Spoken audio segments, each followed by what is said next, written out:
Hello மக்களே, welcome to our YouTube channel. இன்றைக்கி நாம் பார்க்க போகிற ரெசிபி என்னென்னு பார்த்தீங்கன்னா மட்டன் ரசம், மட்டன் கூட்டு எப்படி பண்ணலான்னு பார்க்கலாம். இதுக்கு ஃபஸ்ட்டு குக்கரை அடுப்பில் வச்சு நல்லா மட்டன் வேக வைக்கிறதுக்கு ஒரு 2 கிளாஸ் தண்ணி ஊற்றிக்கலாம். அந்த தண்ணி ஹீட் ஆகட்டும். அதுக்கு முன்னாடி நம்ம கொஞ்சமாக சின்ன வெங்காயம், 2 ஸ்பூன் சீரகம் ஆட் பண்ணி நல்லா பேஸ்ட் மாதிரி அரைச்சி எடுத்துக்கலாம். தண்ணி ஹீட் ஆனோடனே நம்ம நல்லா கழுவி வச்சுருக்க மட்டன், அது கூட ஒரு 4 உருளைக்கிழங்கு ஆட் பண்ணிக்கலாம். இது வேக வைக்கிறதுக்காக தோலோடு போட்டிருக்கோம். இதுக்கப்புறம் இது நல்லா மசிச்சு எடுத்துருவோம். நம்ம அரைச்சி வச்சுருக்க பேஸ்ட்டு இதில் ஆட் பண்ணிவிட்டு நல்லா மிக்ஸ் பண்ணி விட்டுருக்கோங்க. எல்லா பக்கமும் மசாலா நல்லா ஸ்ப்ரெட் ஆகுதுன்னு நல்லா மிக்ஸ் பண்ணி விட்டுட்டு, இது கூட கொஞ்சமாக வீட்டு மசாலா, 3 டீஸ்பூன் வீட்டு மசாலா, ஒரு 1.5 டீஸ்பூன் காரத்துக்காக வத்தப்பொடி ஆட் பண்ணோம். உங்களுக்கு காரம் அதிகமாக வேணால் 2 டீஸ்பூன் ஆட் பண்ணிக்கலாம். நல்லா எல்லாத்தையும் போட்டு மிக்ஸ் பண்ணிவிட்டு குக்கரை மூடி கிட்டத்தட்ட ஒரு 5 விசில் வச்சுருங்க. மட்டன் நல்லா வெந்து வரணும். மட்டன் நல்லா வெந்து 5 விசில் வச்சு நம்ம குக்கரில் கேஸ் ரிலீஸ் பண்ணிட்டு ஓப்பன் பண்ணியிருக்கோம் பாருங்கள். அண்ட் இப்போ இந்த உருளைக்கிழங்கெல்லாம் நல்லா நம்ம வெளில எடுத்துடலாம்.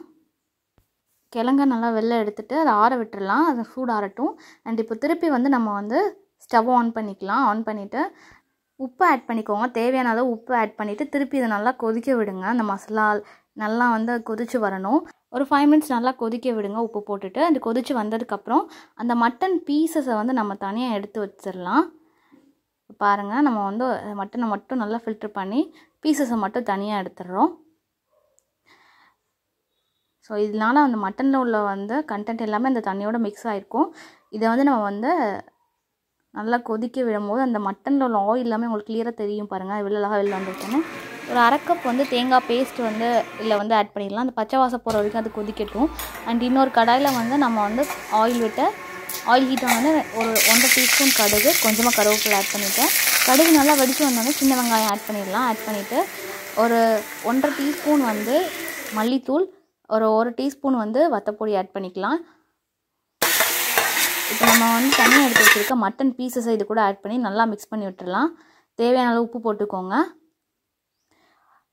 இந்த உருளைக்கிழங்கு நல்லா ஸ்மாஷ் பண்ணி நம்ம இந்த மட்டன் பீசஸோடு ஆட் பண்ணிக்கலாம். இன்னும் மட்டன் பீசஸ் வெந்தது தான், நம்ம வேகணும்னு அவசியம் இல்லை. இப்போ எல்லாத்தையும் நல்லா மிக்ஸ் பண்ணிவிட்டு உருளைக்கிழங்கு மட்டன் பீசஸ் எல்லாம் நல்லா மிக்ஸ் ஆகணும். அண்ட் அந்த மசாலா பொடியோட பச்சை வாசம் போகிற வரைக்கும் நல்லா மிக்ஸ் பண்ணி விட்டுருங்க. இங்கே பாருங்கள், சைடில் ஆயில் உங்களுக்கு தெரியும். அந்த ஸ்டேஜ் வரைக்கும் நல்லா மிக்ஸ் பண்ணி விட்டுருங்க. பண்ணி விட்டுட்டு இது கூட கொஞ்சமாக தேங்காய் அரைச்சி இந்த மாதிரி பேஸ்டி கன்சிஸ்டன்சியில் ஆட் பண்ணிக்கலாம். ஆட் பண்ணிவிட்டு அந்த தேங்காயோட பச்சை வாசம் போகிற வரைக்கும் நல்லா வதக்கி விட்டுக்கோங்க. நீங்கள் பாருங்கள், சைடில் அந்த ஆயில் நல்லா பிரிஞ்சு வரும். இந்த டைமில் நம்ம ஸ்டவ் ஆஃப் பண்ணிடலாம்.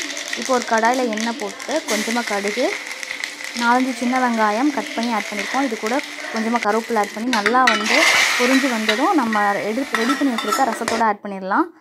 அண்ட் நம்மளோட மட்டன் கூட்டு அண்ட் மட்டன் ரசம் ரெடி ஆகிடுச்சு. இது ரெண்டையும் ஒன்றா வச்சு சாப்பிடும்போது செம்ம டேஸ்ட்டாக இருக்கும்.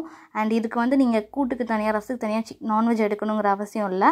ரொம்ப டேஸ்டியான மட்டன் ரசம் அண்ட் மட்டன் கூட்டு ரெடி ஆகிடுச்சு. இந்த மாதிரி வீட்டில் ட்ரை பண்ணி பாருங்கள். ஸோ இந்த மாதிரி ரெசிபிஸ் நிறையா பார்க்க நம்ம சேனலை சப்ஸ்கிரைப் பண்ணிக்கோங்க. வீடியோ பிடிச்சிருந்தா மறக்காமல் லைக் பண்ணுங்கள், கமெண்ட் பண்ணுங்கள், ஷேர் பண்ணுங்கள். தேங்க்ஸ் ஃபார் வாட்சிங்.